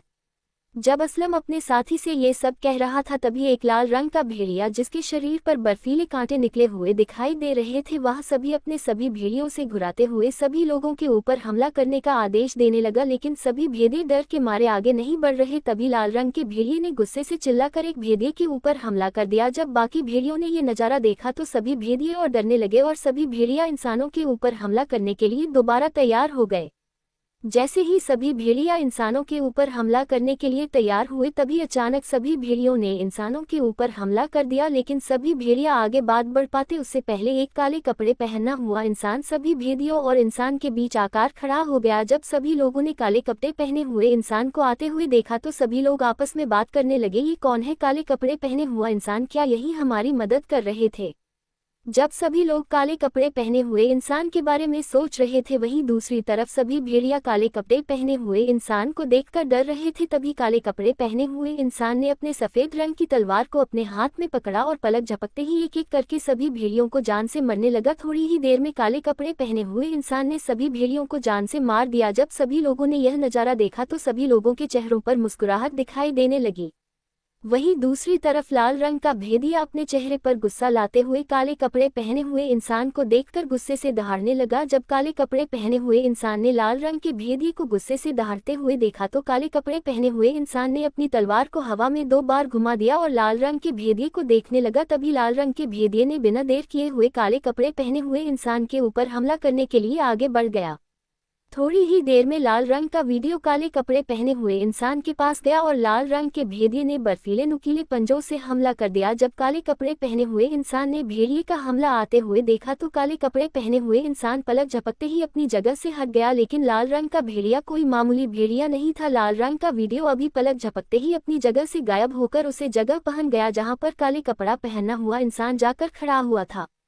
काले कपड़े पहना हुआ इंसान कुछ समझ पता उससे पहले लाल रंग के भेड़िए ने बर्फीले नुकीले कांटे अपने शरीर से बाहर निकले और बिना देर किए हुए काले कपड़े पहने हुए इंसान के ऊपर हमला कर दिया। जब काले कपड़े पहने हुए इंसान ने भेड़िए का इतनी तेजी से हमला अपनी तरफ आते हुए देखा तो काले कपड़े पहने हुए इंसान के चेहरे पर भी हल्की परेशानी दिखाई देने लगी, लेकिन काले कपड़े पहने हुए इंसान ने बिना देर किए हुए अपनी तलवार से एक एक करके सभी बर्फीले नुकीले कांटों को काटना शुरू कर दिया। काले कपड़े पहना हुआ इंसान अपनी तलवार को इतनी तेजी से चला रहा था कि कोई भी काले कपड़े पहने हुए इंसान की तलवार को इतनी तेजी से चला रहा था। जब सभी लोगों ने काले कपड़े पहने हुए इंसान की तलवार को चलते हुए देखा तो सभी लोग आपस में बात करने लगे, दोस्त क्या तुम्हें पता है कि काले कपड़े पहने हुए इंसान किस लेवल के योद्धा हैं। जब सभी लोग आपस में बात कर रही थी तभी छोटी लड़की ने कहा, दोस्तों, इन्हें देखकर तो लगता है कि ये 8 सितारों वाले पीले मंडल के योद्धा होंगे। जब सभी लोगों ने 8 सितारों वाले पीले मंडल के योद्धा के बारे में सुना तो सभी लोगों के चेहरों पर हल्की हैरानी दिखाई देने लगी और सभी लोग आपस में बात करने लगे, क्या एक लेवल 8 का पीले मंडल का योद्धा और एक लेवल 2 के तिलिस्मी जानवर से मुकाबला कर रहा है। लाल रंग का भेड़िया कोई मामूली भेड़िया नहीं है, लाल रंग का भेड़िया एक तिलिस्मी भेड़ियों का राजा है। जब सभी लोग आपस में बात कर रहे थे तभी लाल रंग के भेड़िए ने अपने शरीर से लाल रंग की शक्तियां बाहर निकाली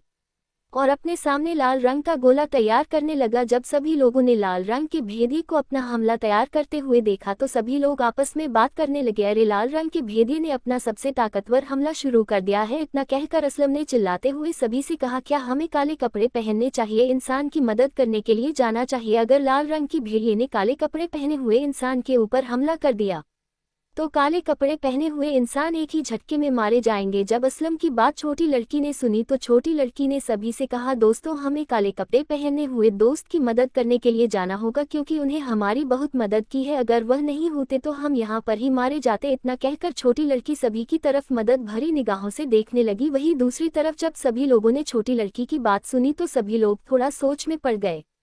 तभी सभी ने कहा, ठीक है जानवी, जब तुम इतना कह रही हो तो हमें काले कपड़े पहने हुए दोस्त की मदद करने के लिए जाना होगा। इतना कहकर सभी लोग काले कपड़े पहने हुए इंसान की मदद करने के लिए बाने लगे। जब काले कपड़े पहने हुए इंसान ने सभी को अपनी तरफ आते हुए देखा तो काले कपड़े पहने हुए इंसान ने अपने हाथ के सहारे से अपनी जगह पर ही रोक दिया और काले कपड़े पहने हुए इंसान ने सभी से कहा, दोस्तों तुम लोग यहाँ मत आओ, अगर तुम लोग यहाँ पर आ गए तो तुम लोग एक ही झटके में मारे जाओगे। इतना कहकर काले कपड़े पहने हुए इंसान ने अपनी तलवार को अपनी जादुई अंगूठी के अंदर रखा और अपने शरीर से सुनहरे रंग की शक्तियों को बाहर निकलने लगा और सुनहरी रंग की शक्तियों को अपने शरीर के चरणों की तरफ फैलाने लगा। जब सभी लोगों ने काले कपड़े पहने हुए इंसान को ऐसा करते हुए देखा तो सभी लोग आपस में कहने लगे, दोस्त काले कपड़े पहना हुआ इंसान कौन सा हमला कर रहा है, क्या तुम्हें कोई मालूम है। जब सभी लोग आपस में बात कर रहे थे तभी सभी लोगों ने आर्यन की खांसने की आवाज़ सुनी। जब सभी लोगों ने आर्यन को होश में आते हुए देखा तो सभी लोग आर्यन के पास जाने लगे और आर्यन को अपने सहारे से उठने लगे। थोड़ी सी देर में सभी लोगों ने आर्यन को अपने कंधे के सहारे से खड़ा कर लिया। तभी आर्यन ने अपने सामने देखा कि एक लाल रंग का भेड़िया और एक काले कपड़े पहना हुआ इंसान आपस में अपनी अपनी हमले तैयार कर रहे थे। जब आर्यन ने ये नज़ारा देखा तो आर्यन अपने साथियों से कहने लगा, दोस्तों ये काले कपड़े पहना हुआ इंसान कौन है। जब सभी साथियों ने आर्यन की बात सुनी तो सभी साथियों ने आर्यन से कहा, पता नहीं आर्यन भाई, ये काले कपड़े पहना हुआ इंसान ना जाने कहाँ से हमारी मदद करने के लिए आ गया। जब सभी लोग काले कपड़े पहने हुए इंसान के बारे में आर्यन को बता रहे थे तभी अचानक सभी लोगों के आसपास की जगह हल्की सी कपने लगी। जब सभी लोगों ने अपनी आसपास की जगह कपटी हुई देखी तो सभी लोगों ने अपनी निगाहें लाल रंग के भेदिए और काले कपड़े पहने हुए इंसान के ऊपर कर ली। तभी सभी लोगों ने देखा कि लाल रंग के भेदिए का हमला और काले कपड़े पहने हुए इंसान का हमला तैयार हो चुका था। जब सभी लोगों ने लाल रंग के भेदिए का लाल रंग की शक्तियों से बना गोला देखा तो सभी के चेहरे पर परेशानी दिखाई देने लगी और आर्यन ने सभी से कहा, मैं महसूस कर पा रहा हूँ कि लाल रंग के गोली की शक्तियाँ कितनी खतरनाक हैं। जब सभी लोग लाल रंग की शक्तियों से बने गोले को देख रहे थे तभी सभी लोगों की नज़र काले कपड़े पहने हुए इंसान के ऊपर हो गई। जब सभी लोगों ने काले कपड़े पहने हुए इंसान को अपनी जगह पर आंखें बंद किए हुए देखा तो सभी लोग आपस में कहने लगे, हाँ क्या काले कपड़े पहनना हुआ इंसान अपनी जगह पर आंखें बंद करे क्यों खड़ा हुआ है, क्या काले कपड़े पहने हुए इंसान ने अपनी हार मान ली है। लाल रंग की शक्तियों से बने गोले को देखकर जब सभी लोग काले कपड़े पहने हुए इंसान के बारे में ये सब कह रहे थे तभी आर्यन ने अपने साथियों से कहा, रुक जाओ, तुम सभी काले कपड़े पहने हुए इंसान के बारे में ऐसा मत कहो क्योंकि मैं देख पा रहा हूँ कि काले कपड़े पहने हुए इंसान के शरीर से कितनी खतरनाक शक्तियाँ बाहर निकल रही हैं। जब सभी लोगों ने आर्यन की बात सुनी तो सभी के चेहरे पर हैरानी दिखाई देने लगी और सभी लोग अजीब निगाहों से आर्यन को देखने लगे। जब सभी लोग आर्यन को देख रहे थे तभी लाल रंग के भेदिए ने काले कपड़े पहने हुए इंसान के ऊपर हमला कर दिया। जब काले कपड़े पहने हुए इंसान ने लाल रंग की शक्तियों से बने गोले को अपनी तरफ आते हुए देखा तो काले कपड़े पहने हुए इंसान ने अपना एक कदम पीछे लिया और पलक झपकते ही अपनी जगह से गायब होकर आगे बढ़ गया। जब सभी लोगों ने ये नज़ारा अपनी आंखों के सामने देखा तो सभी लोग आपस में कहने लगे, काले कपड़े पहने हुए इंसान कहाँ गायब हो गया है। जब सभी लोग आपस में बात कर रहे थे तभी सभी को एक धमाका की आवाज़ सुनाई दी। जब सभी लोगों ने धमाके की आवाज़ सुनी तो सभी लोगों ने देखा कि लाल रंग का शक्तियों से बना गोला एक ही पल में तबाह हो गया और सभी लोगों ने देखा कि काले कपड़े पहना हुआ इंसान लाल रंग के भेदिए के करीब पहुंच गया था। जब लाल रंग के भेदिए ने काले कपड़े पहने हुए इंसान को अपनी इतनी करीब देखा तो लाल रंग के भेड़िए के चेहरे पर हल्की परेशानी दिखाई देने लगी और लाल रंग के भेदिए ने घबराते हुए अपने शरीर से शक्तियां बाहर निकलने शुरू कर दी। लेकिन लाल रंग का भेड़िया अपनी शक्तियों से हमला काले कपड़े पहने हुए इंसान के ऊपर कर पता उससे पहले काले कपड़े पहने हुए इंसान ने अपना हमला लाल रंग के भेदिए के सीने ऊपर कर दिया। जैसे ही काले कपड़े पहने हुए इंसान ने अपना मक्का लाल रंग के भेदिए के सीने के ऊपर किया तो काले कपड़े पहने हुए इंसान का मक्का भेदिए के सीने के आर पार हो गया और लाल रंग का भेड़िया चिल्लाते हुए एक ही झटके में मारा गया। तभी काले कपड़े पहने हुए इंसान ने बिना डर किए हुए अपनी जादू अंगूठी में से सफेद रंग की तलवार को बाहर निकाला और एक ही झटके में लाल रंग के भेदिए की गले को धड़ से अलग कर दिया। जैसे ही काले कपड़े पहने इंसान ने ऐसा किया तो काले कपड़े पहने हुए इंसान को लाल रंग के भेदी केसर के अंदर एक चमचमाता काला रंग का पत्थर दिखाई देने लगा। तभी काले कपड़े पहने हुए इंसान ने काले रंग के पत्थर को अपने हाथ में उठाया और काले रंग के पत्थर को ध्यान से देखने लगा। तभी काले कपड़े पहने हुए इंसान ने काले रंग के पत्थर को ध्यान से देखा और अपनी जादुई अंगूठी के अंदर रख लिया। जब काले कपड़े पहने हुए इंसान ने काले रंग के पत्थर को अपनी जादुई अंगूठी के अंदर रखा तभी अचानक आर्यन, जानवी, असलम और सभी लोग काले कपड़े पहने हुए इंसान के पास आए और अपने हाथ काले कपड़े पहने हुए इंसान के सामने जोड़कर काले कपड़े पहने हुए इंसान से कहा, दोस्त हम सभी लोग आपका धन्यवाद करते हैं और हम सभी लोग आपका ये एहसान कभी नहीं भूलेंगे। इतना कहकर आर्यन ने आगे कहा, दोस्त क्या आप अपना नाम हम सबको बता सकते हैं और क्या दोस्त अपना चेहरा भी हमने दिखाया है। जब आर्यन ने इतना कहा तो काले कपड़े पहने हुए इंसान ने आर्यन से कहा, दोस्त पहले तुम ये बताओ कि तुम लोग कौन हो और कहां से आए हो। जब आर्यन ने काले कपड़े पहने हुए इंसान की बात सुने तो आर्यन ने काले कपड़े पहने हुए इंसान से कहा, दोस्त मेरा नाम आर्यन है और ये सभी लोग मेरे साथी हैं और हम लोग धीरपुरा कबीले से आए हैं। जब काले कपड़े पहने हुए इंसान ने आर्यन की बात सुनी तो काले कपड़े पहने हुए इंसान ने अपने मन में कहा, चलो अच्छा है ये कोई भी मेरे काबिले से नहीं आए हैं, अगर ये लोग मेरे काबिले से आए होते तो ये लोग मुझे पहचान जाते हैं और मेरा राज खुल जाता है। जब काले कपड़ा पहना हुआ इंसान अपने मन में सोच रहा था तभी आर्यन ने दोबारा कहा, दोस्त क्या आप अपने बारे में बता सकते हैं। इतना कहकर काले कपड़े पहने हुए इंसान ने अपने सर से नकाब को हटा दिया और मुस्कुराते हुए सभी से कहने लगा, दोस्त मेरा नाम एकलव्य है। जब सभी लोगों ने एक छोटे से लड़के को देखा तो सभी लोग आपस में कहने लगे, अरे ये तो 16 से 17 साल का लड़का है। हम तो सोच रहे हैं कि काले कपड़ा पहना हुआ इंसान कोई 40 से 50 साल का इंसान होगा। तभी जानवी ने अपने मन में कहा, इतना छोटा लड़का और इतनी ताकतवर। तभी जानवी ने एकलव्य से कहा, एकलव्य तुम कहाँ से आए हो और तुम्हारा कबीला कौन सा है। जब एकलव्य ने की बात सुनी तो एकलव्य ने जानवी से कहा, दोस्त मैं अकेला हूँ और मेरा कबीला कोई नहीं है। जब आर्यन ने एकलव्य की बात सुनी तो आर्यन ने एकलव्य से कहा, क्या तुम किसी भी तरह काबिले नहीं आते हो। जब आर्यन की बात एकलव्य ने सुनी तो एकलव्य ने आर्यन से कहा, दोस्त मैं किसी भी काबिले से नहीं आता हूँ और मैं अकेला ही सफर करता रहता हूँ। जब आर्यन ने एक लंबी की बात सुनी तो आर्यन ने एकलव्य से कहा, अच्छा दोस्त अगर तुम बुरा ना मानो तो क्या मैं तुमसे एक बात कह सकता हूँ। जब एकलव्य ने आर्यन की बात सुनी तो एकलव्य ने आर्यन से कहा, हाँ दोस्त कहो क्या कहना चाहते हो। जब आर्य ने एकलव्य की बात सुनी तो आर्य ने एकलव्य से कहा, दोस्त एकलव्य क्या तुम हमारे साथ हमारे काबिले चल सकते हो, क्या आप हमारी काबिले की हिस्सा बन सकते हैं। जब एकलव्य ने आर्यन की बात सुनी तो एकलव्य ने आर्यन से कहा, दोस्त मैं एक अकेला इंसान हूँ, मैं खामखा किसी पर बोझ नहीं बन सकता। जब आर्यन और बाकी सभी लोगों ने एकलव्य की बात सुनी तो आर्यन और सभी लोगों ने एकलव्य से कहा, नहीं दोस्त तुम गलत समझ रहे हो, तुमने हम पर इतना बड़ा एहसान किया है, तुमने हमारी जान बचाई है, हम तुम्हें बोझ क्यों समझेंगे। इतना कहकर आर्यन ने एकलव्य से कहा, एकलव्य तुम्हें जानवी दिखाई दे रही है, ये कोई और नहीं बल्कि हमारे काबिले सरदार की लड़की है। अगर जानवी ने अपने पिता से कहा तो तुम हमारे काबिले की सदस्य बैन लगा सकती हो। जब एकलव्य ने सभी लोगों की बात सुनी तो एकलव्य ने सभी लोगों से कहा, ठीक है पर आप लोगों को मेरी एक शर्त माननी होगी। जब सभी लोगों ने एकलव्य को तैयार होते हुए देखा तो आर्यन और जानवी ने कहा, हाँ दोस्त बताओ क्या तुम्हारी शर्त है। हम तुम्हारी हर शर्त मानने के लिए तैयार हैं, लेकिन शर्त ऐसी होनी चाहिए कि हम पूरा कर सके। जब एकलव्य ने सभी को शर्त मानते हुए देखा तो एकलव्य ने कहा, जब एकलव्य ने सभी को शर्त मानते हुए देखा तो एकलव्य ने आर्यन से कहा, दोस्त आर्यन मेरी पहली शर्त है, कोई भी मेरे बारे में ज्यादा पूछताछ मुझसे नहीं करेगा और दूसरी बात जब मैं अपनी ट्रेनिंग कर रहा हूँ तो मुझे कोई भी परेशान नहीं करेगा और तीसरी और आखिरी शर्त, मैं तुम्हारे साथ यहाँ से करीब 10 दिन के बाद तुम्हारे साथ जाऊंगा। अगर तुमने मेरी सभी शर्त मंजूर है तो मैं तुम्हें काबिले जाऊंगा, वरना तुम लोग अपने काबिले वापस लौट जाओ। जब आर्यन, जाह्नवी और बाकी सभी लोगों ने एकलव्य की बात सुनी तो सभी लोग आपस में बात करने लगे। तभी थोड़ी देर बाद जाह्नवी ने एकलव्य से कहा, ठीक है एकलव्य, हम तुम्हारी सभी शर्तें मानने के लिए तैयार हैं। जब एकलव्य ने जाह्नवी की बात सुनी तो एकलव्य के चेहरे पर मुस्कुराहट दिखाई देने लगी। तभी एकलव्य ने सभी से कहा, जबकि तुम मेरे साथ यहाँ पर 10 दिन रुकने के लिए तैयार हो तो तुम्हारे पास कुछ कम नहीं होगा। तो मैं तुम्हें एक काम बता देता हूँ, तुम लोग तिलिस्मी जानवरों का शिकार करके अपनी ताकत को बढ़ा सकते हो और जो भी तिलिस्मी पत्थर तिलिस्मी जानवर से मिलेगा तुम सभी संरक्षकों को बाजार में अच्छी कीमत पर बेचकर थोड़ा मुनाफा भी ले सकते हो। जब सभी लोगों ने एकलव्य की बात सुनी तो सभी लोगों ने एकलव्य की बात में राजा मंडी जाने लगे और आर्यन ने एकलव्य से कहा, हाँ दोस्त एकलव्य, तुमने सही कहा, वैसे भी हमारे पास यहाँ पर कुछ काम नहीं है, हम लोग तिलिस्मी जानवर का शिकार ही करें। इतना कहकर सभी लोग आपस में कहने लगे, काल हमने पहाड़ी के पास एक तिलिस्मी भालू को देखा था, क्या हम लोग मिलकर तिलिस्मी भालू का शिकार करें। जब सभी लोग तिलिस्मी भालू के बारे में बात कर रहे थे तभी आर्य ने एकलव्य से कहा, दोस्त एकलव्य, हम लोग भालू का शिकार करने के लिए जा रहे हैं, आप हमें 10 दिन बाद कहाँ पर मिलेंगे।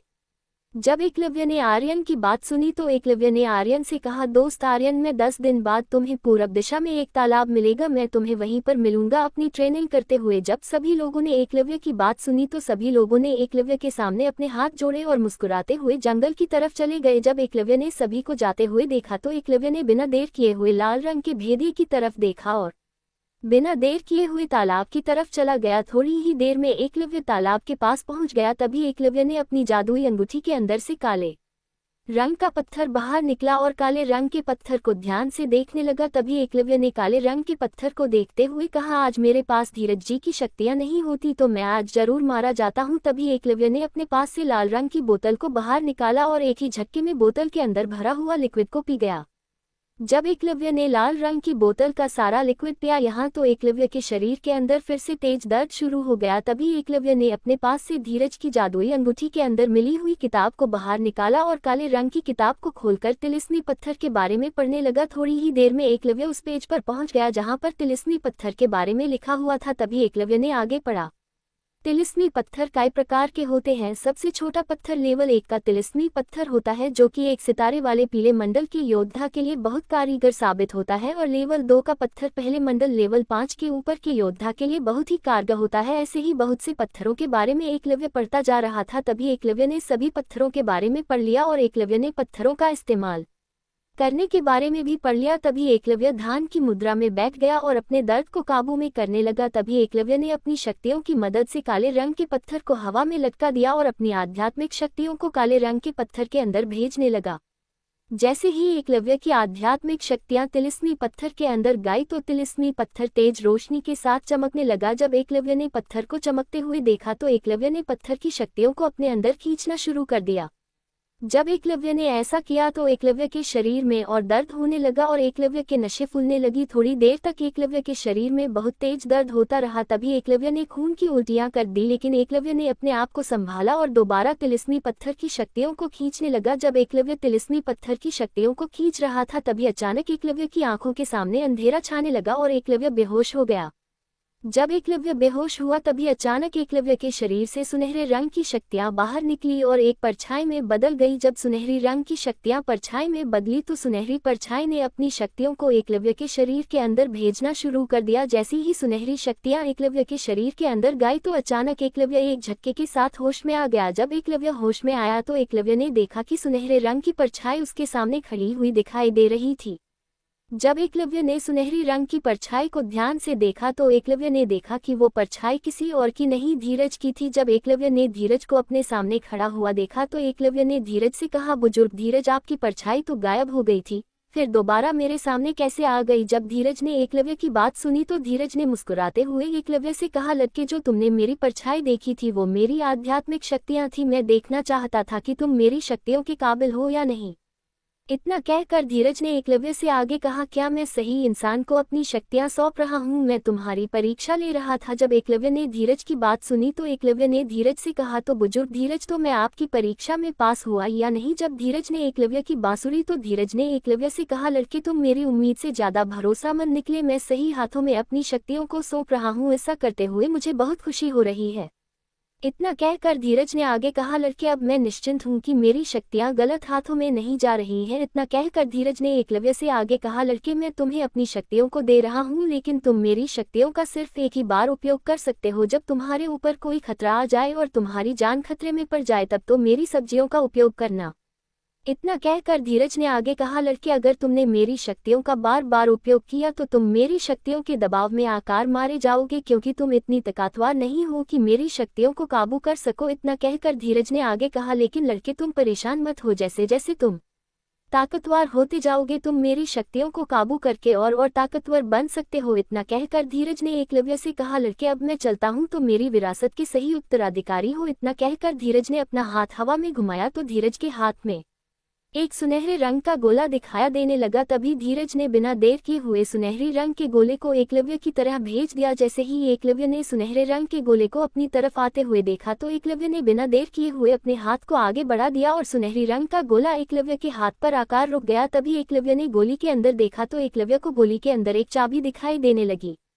जब एकलव्य ने चाबी को देखा तो एकलव्य ने धीरज से कहा, बुजुर्ग धीरज ये चाबी किसकी है और ये चाबी मेरे किस काम आएगी। जब धीरज ने एकलव्य की बात सुनी तो धीरज ने एकलव्य से कहा, लड़के तुम्हें इस चाबी को बहुत संभाल कर रखना होगा। ये चाबी ऐसी चीज की है, अगर ये चाबी किसी गलत हाथ में पड़ गई तो पूरी दुनिया खत्म भी हो सकती है। लेकिन लड़के तुम चिंता मत करो, क्योंकि तुम्हारे पास चाबी का सिर्फ एक ही हिसाब है, बाकी के 3 हिस्से अलग अलग दिशाओं में ना जाने कहाँ हैं।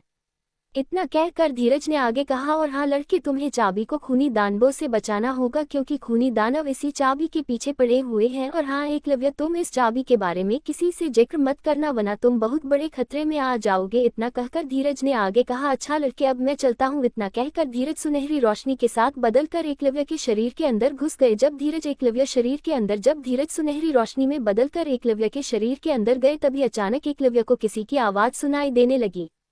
जब एकलव्य के शरीर के अंदर सुनहरे रंग की रोशनी गई तभी एकलव्य को किसी की आवाज सुनाई दी। जब एकलव्य ने आवाज सुना तो एकलव्य ने अपनी निगाहें उस तरफ की जहां से आवाज आ रही थी। तभी एकलव्य ने देखा कि वह आवाज किसी और की नहीं बल्कि आर्यन की थी। जब एकलव्य ने आर्यन को देखा तो एकलव्य के चेहरे पर मुस्कुराहट दिखाई देने लगी। तभी एकलव्य ने आर्यन से कहा, आर्यन तुम इतनी जल्दी आ गई, क्या बात है, क्या कोई परेशानी आ गई है। जब आर्यन ने एकलव्य की बात सुनी तो आर्यन ने एकलव्य से कहा, नहीं दोस्त एकलव्य, हम पर कोई भी परेशान नहीं आई है, बल्कि आपने जो समय दिया था वो पूरा हो चुका है। 10 दिन बीत चुके हैं, अब हम अपने काबिले वापस जाना होगा। जब एकलव्य ने आर्यन की बात सुनी तो एकलव्य के चेहरे पर हैरानी दिखाई देने लगी। तभी एकलव्य ने हैरान होते हुए अपने आप से कहा, क्या मैं 10 दिन से बेहोश था। इतना कहकर एकलव्य के चेहरे पर हल्की परेशानी दिखाई देने लगी और एकलव्य ने आगे कहा, मैनेजर आर्यन और आर्यन के साथियों से 10 दिन मांगे अपनी ट्रेनिंग के लिए, वो पूरे हो चुके हैं और मैंने अपनी ट्रेनिंग भी नहीं कर पाया। मैंने जब एकलव्य अपने मन में ट्रेनिंग के बारे में सोच रहा था तभी आर्यन ने एकलव्य से कहा, दोस्त एकलव्य मैं क्या देख रहा हूँ, मुझे आपकी शक्तियाँ महसूस क्यों नहीं हो रही हैं। 10 दिन पहले मैं और आप बराबर ही लेवल पर थे, लेकिन 10 दिन के बाद मैं आपकी शक्तियों को महसूस नहीं कर पा रहा हूँ। जब एकलव्य ने आर्यन की बात सुनी तो एकलव्य के चेहरे पर हैरानी दिखाई देने लगी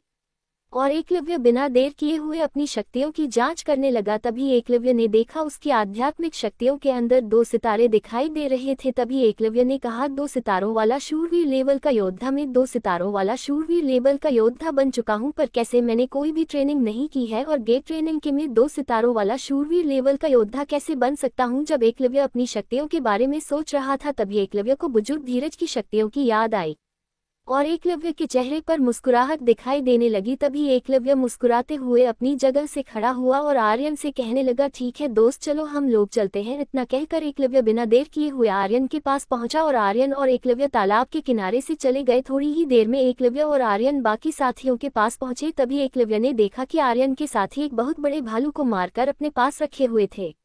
जब एकलव्य ने इतने बड़े भालू को देखा तो एकलव्य के चेहरे पर हैरानी दिखाई देने लगी और एकलव्य ने हैरान होते हुए कहा, दोस्त आर्यन, क्या तुम लोगों ने इस भालू को मारा है। जब आर्यन ने एकलव्य की बात सुनी तो आर्यन ने मुस्कुराते हुए एकलव्य से कहा, हाँ दोस्त एकलव्य, इस भालू को हमने मिलकर मारा है और इस भालू को हम अपने साथ अपने काबिले लेकर जाएंगे। जब हमारे काबिले वाले इस भालू को मारा हुआ देखेंगे तो हमारा रुतबा काबिले में और बढ़ जाएगा।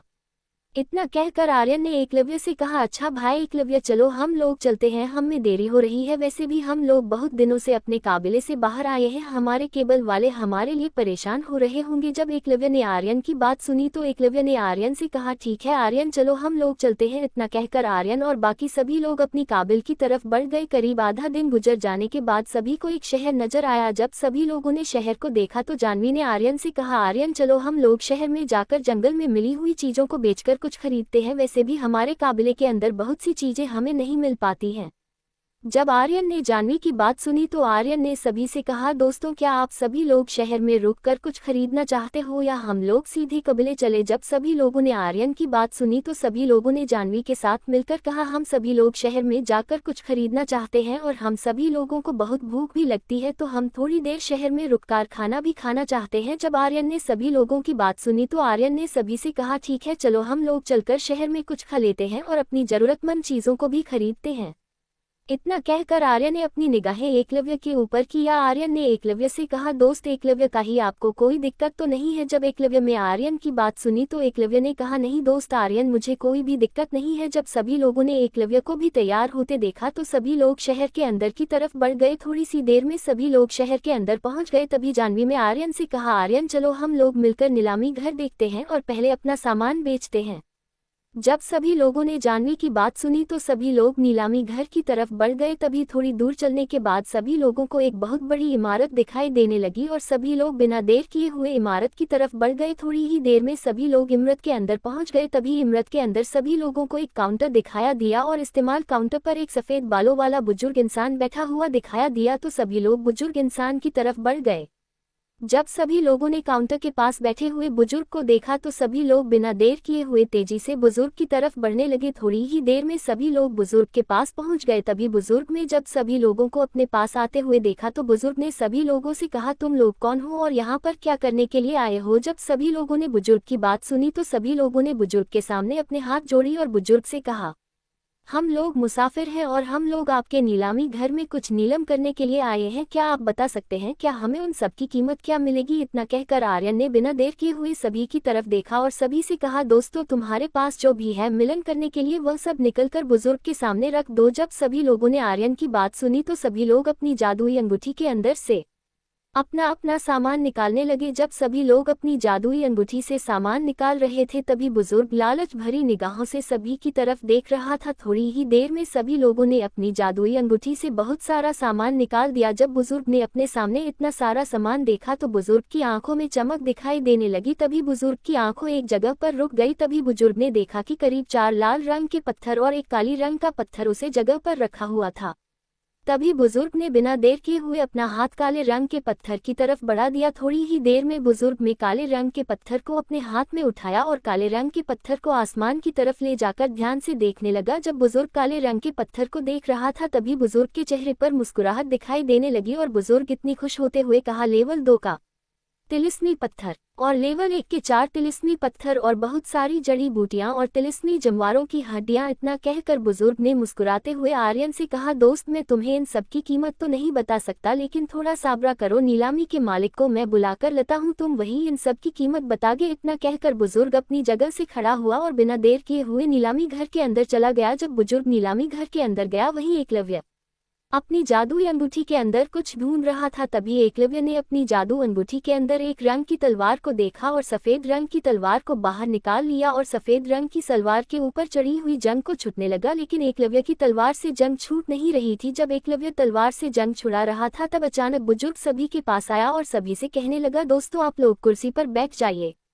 नीलामी के मालिक आने वाले हैं। जब बुजुर्ग ने इतना कहा तभी अचानक एक लाल कपड़े पहने हुए इंसान सभी के पास आया और सभी से कहने लगा, दोस्तों मुझे माफ कर देना, आप सभी लोगों को मैंने इतना इंतजार करवाया। इतना कहकर लाल कपड़े पहने हुए इंसान ने आर्यन से कहा, दोस्त मेरा नाम रिजवान है और मैं नीलामी घर का मालिक हूँ। इतना कहकर रिजवान ने आगे कहा, दोस्त बुजुर्ग आरिफ ने बताया कि तुम लोग नीलामी घर में कुछ बेचने के लिए आए हो, क्या तुम लोग मुझे वो चीज़ बता सकते हो जो तुम लोग बेचने के लिए आए हो। जब आर्यन ने रिजवान की बात सुनी तो आर्यन ने मुस्कुराते हुए रिजवान से कहा, रिजवान जी हम लोग ये सब चीज़ें बेचने के लिए आए हैं। जब रिजवान ने आर्यन का इशारा देखा तो रिजवान ने अपनी निगाहें टेबल के ऊपर किया, टेबल पर राखी हुई चीज़ों को ध्यान से देखने लगा। थोड़ी देर तक रिजवान टेबल पर राखी हुई चीज़ों को ध्यान से देखता रहा।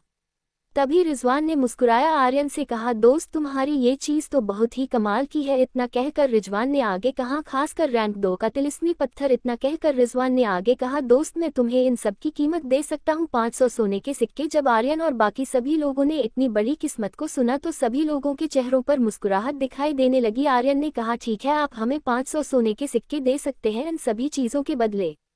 जब रिजवान ने इतना सुना तो रिजवान के चेहरे पर भी मुस्कुराहट। बता देना मुझे कभी, रिजवान ने बुजुर्ग आरिफ से कहा। बुजुर्ग, इन सभी लोगों को 500 सोने के सिक्के दे दो। जब बुजुर्ग आरिफ ने रिजवान की बात सुनी तो बुजुर्ग आरिफ ने बिना देर किए हुए अपनी जादू अंगूठी से एक सफेद रंग की पोटली को बाहर निकला और आर्यन की तरफ बढ़ा दिया। जब आर्यन ने सफेद रंग की पोटली को देखा तो आर्यन ने मुस्कुराते हुए सफेद रंग की पुतली को अपने हाथों में लिया और अपने हाथ रिजवान और आरिफ के सामने जुड़े और आर्यन ने कहा, अच्छा तो हम लोग चलते हैं। जब रिजवान ने आर्यन की बात सुनी तो रिजवान ने आर्यन से कहा, ठीक है, पर तुम लोग ऐसी ही चीजें हमारे नीलामी घर के लिए देर से रहना। जवाहर बाकी सभी लोगों ने रिजवान की बात सुनी तो आर्यन और बाकी सभी के चेहरे पर मुस्कुराहट दिखाई देने लगी। तभी एकलव्य ने भी अपनी तलवार को अंदर रखा और नीलामी घर से बाहर जाने लगा। जब सभी लोग नीलामी घर से बाहर निकले तो सभी लोग सीधे बाजार की तरफ चले गए। थोड़ी सी देर में सभी लोग बाजार में पहुंचे तो सभी लोगों ने बाजार का नजारा देखा तो सभी लोगों की आंखें खुली की खुली रह गई। तभी असलम ने कहा, इतना खूबसूरत बाजार हमने पहले कभी नहीं देखा। वही एकलव्य ने भी अपने आप से कहा, मैंने भी ऐसा पहले कभी नहीं देखा। जब सभी लोग बाजार की खूबसूरती देख रहे थे तभी जानवी ने सभी से कहा, दोस्तों मुझे बहुत भूख लगी है, चलो हम लोग कोई अच्छे से होटल में जाकर खाना खाते हैं। जब सभी लोगों ने जानवी की बात सुनी तो सभी लोग जानवी की बातों में हमें भरने लगे और एक अच्छे से होटल की तरफ जाने लगे। जब सभी लोग होटल की तरफ जा रहे थे तभी अचानक करीब 10 से ज्यादा लोग आर्यन, एकलव्य और बाकी सबके सामने आकर खड़े हो गए। सभी लोगों ने अपने मुंह पर काले रंग का नकाब भी लगाया हुआ था। जब आर्यन ने सभी लोगों को अपने सामने देखा तो आर्यन ने सही से कहा, तुम लोग कौन हो और हम सभी का रास्ता क्यों रोक रहे हो। जब काले नकाब पहने हुए लोगों ने आर्यन की बात सुनी तो काली नकाब पहने हुए लोगों ने आर्यन से कहा, तुम लोग चुपचाप हमें अपने सारे पैसे थमा दो जो भी तुमने नीलामी घर से लेकर आए हो। जब आर्यन ने काले रंग के नाका पहने हुए इंसान की बात सुने तो आर्यन ने मुस्कुराते हुए काले रंग के मेकअप पहने हुए इंसान से कहा, और अगर हमने अपने पैसे नहीं दिए तो तुम क्या करोगे। जब काले नकाब पहने हुए इंसान ने आर्यन की बात सुनी तो काले नकाब पहने हुए इंसान ने अपने साथियों से कहा, तुम लोग खड़े खड़े देख क्या रहे हो। अगर चुपचाप ये लोग हमें अपने सभी पैसे नहीं देते तो हम लोग इन्हें जान से मारकर छीन लेंगे। जाओ और जाकर सभी लोगों पर हमला करो। जब काले नेता पहने हुए लोगों ने अपने साथी की बात सही तो सभी लोगों ने अपने पास से तलवारें बाहर निकाली और बिना देर किए हुए आर्यन और बाकी सभी लोगों की तरफ बढ़ गया। जब आर्यन ने सभी लोगों को अपनी तरफ आते हुए देखा तो आर्यन ने अपने साथियों से कहा, दोस्तों ये लोग हम पर बेवजह हमला कर रहे हैं तो हमें भी पीछे नहीं हटना चाहिए। इतना कहकर आर्यन की नज़र एकलव्य के ऊपर गई तो आर्यन ने देखा कि एकलव्य अपनी जगह पर आंखें बंद किए हुए खड़ा था।